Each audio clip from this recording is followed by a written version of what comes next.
Saya dengan kode Astanza, di sini kita akan membahas mengenai materi pada modul 1, yaitu tentang arsitektur vision dan juga bisnis arsitektur. Untuk overview materinya sendiri, di sini kita akan membahas mengenai konsep TOGAF, preliminary phase, selanjutnya ada fase A yaitu arsitektur vision, dan yang terakhir itu fase B tentang bisnis arsitektur. Pertama kita bahas mengenai konsep TOGAF terlebih dahulu. TOGAF atau The Open Group Architecture Framework itu merupakan sebuah kerangka kerja yang ditujukan untuk enterprise arsitektur. TOGAF dapat digunakan secara bebas oleh perusahaan ataupun organisasi yang ingin mengimplementasikan enterprise arsitektur di perusahaan ataupun organisasi tersebut. TOGAF juga dikembangkan oleh anggota The Open Group yang bekerja dalam arsitektur forum. Selanjutnya kita bahas mengenai domain arsitektur pada TOGAF. Domain pada enterprise arsitektur sendiri itu berisikan 4 domain yang ditujukan untuk mendukung standar dari TOGAF. Itu ada yang pertama ada bisnis arsitektur, ada application arsitektur, ada data arsitektur, dan yang terakhir itu ada teknologi arsitektur. Selanjutnya mengenai pendekatan ADM pada TOGAF. Berdasarkan gambar berikut, itu merupakan fase-fase yang digunakan pada TOGAF yang menyediakan proses yang teruji dan dilakukan secara berulang untuk mengembangkan suatu arsitektur.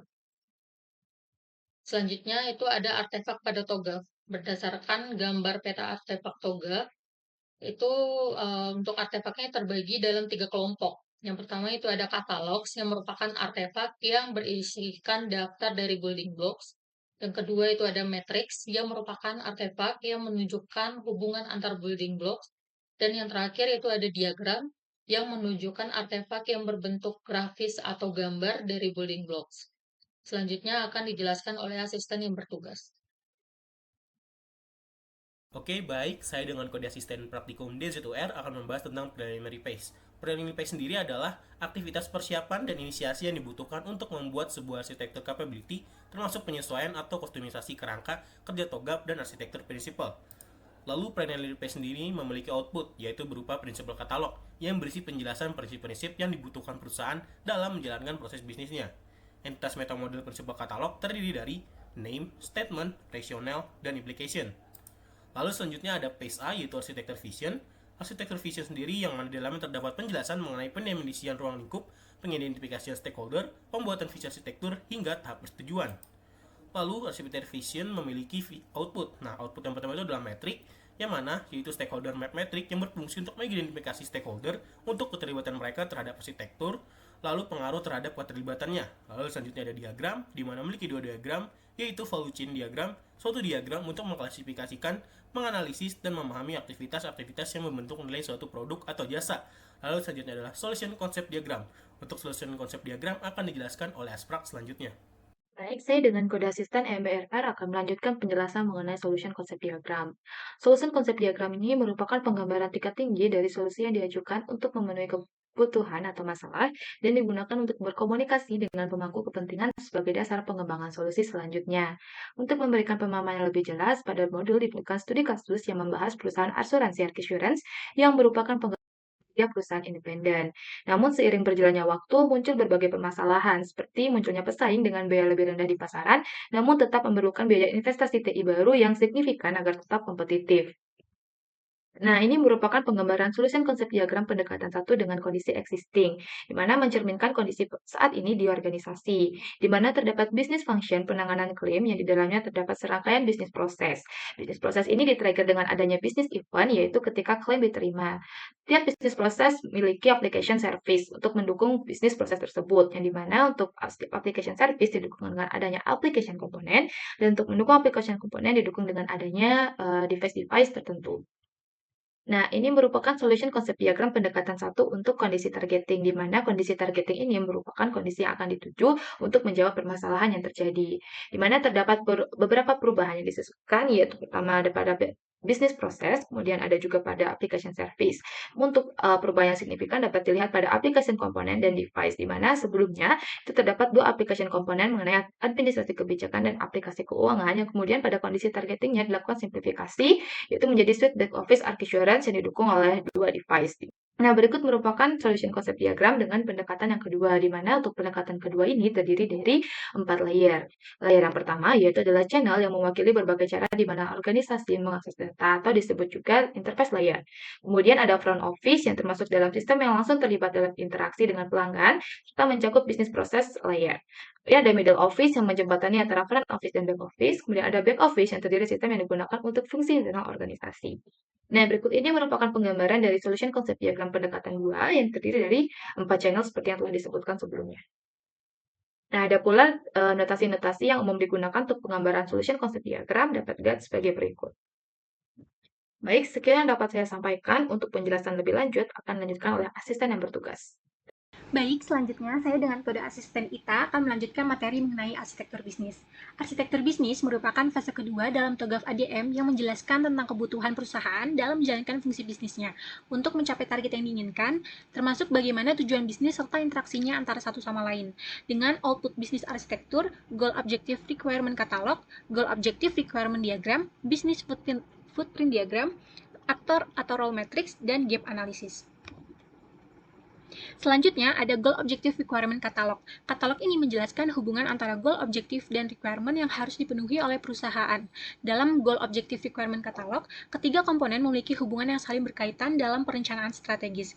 Yang pertama ada goal, merupakan pencapaian yang diinginkan oleh organisasi, lalu objektif merupakan sasaran yang lebih spesifik dan terukur yang diturunkan dari goal, dan terakhir ada requirement sebagai kebutuhan atau spesifikasi teknis untuk mencapai objektif. Selanjutnya ada Goal Objective Requirement Diagram. Diagram ini merupakan yang digunakan untuk menjelaskan hubungan antara tujuan bisnis, unit organisasi, fungsi bisnis, dan layanan, serta memetakan fungsi-fungsi tersebut ke komponen teknis yang memberikan kapabilitas yang dibutuhkan. Seperti contoh diagram yang ada di sebelahnya, di mana terdapat stakeholder yang menggambar peran organisasi, lalu didukung dengan driver yang menggambarkan kondisi perusahaan untuk menentukan tujuan yang perlu dicapai, kemudian dari driver didukung oleh assessment sebagai gambaran analisis situasi perusahaan. Setelah itu turunannya ada goal sebagai tujuan atau keadaan akhir yang diinginkan perusahaan, dan juga didukung oleh requirement sebagai kebutuhan untuk mencapai goal yang diinginkan. Selanjutnya bisa teman-teman lihat, berikut merupakan notasi-notasi yang digunakan untuk membuat diagram goal objective requirement. Sekian yang dapat saya sampaikan. Untuk materi selanjutnya akan dijelaskan oleh asisten praktikum yang bertugas. Baik, selanjutnya akan dijelaskan oleh saya dengan kode asisten MINN.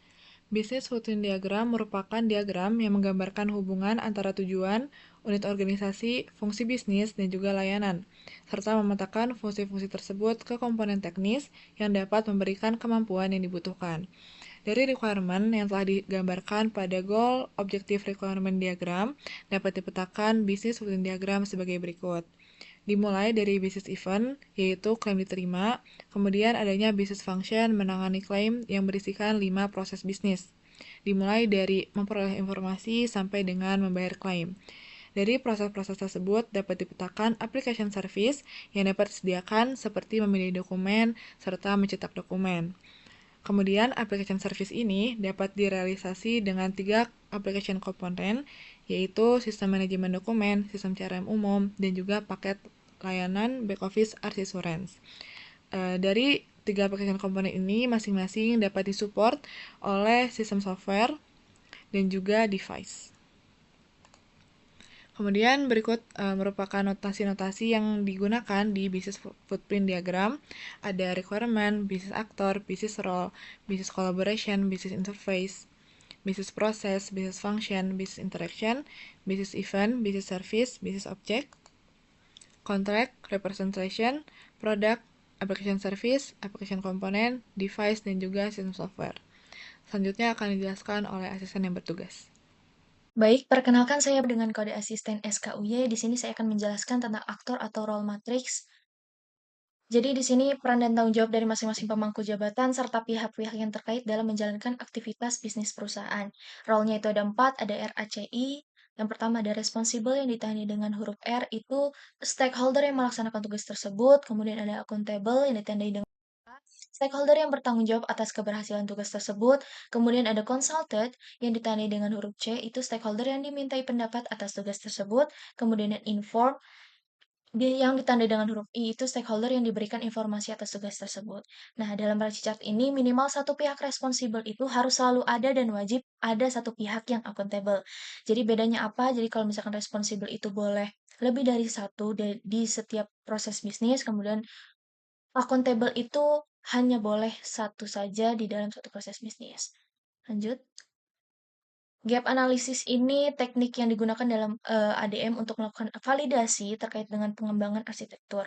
Jadi ada beberapa tipe gap itu ada 6. Yang pertama sesuatu yang tidak dibutuhkan dan menyebabkan kerusakan itu maka harus dihapuskan. Kemudian yang kedua sesuatu yang tidak tepat itu maka digantikan.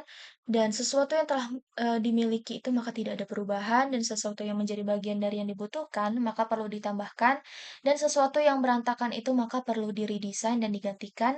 Kemudian yang terakhir, sesuatu yang memiliki kondisi yang baik dan buruk perlu selektif dalam meningkatkannya. Sekian dari saya, terima kasih. Wassalamualaikum warahmatullahi wabarakatuh.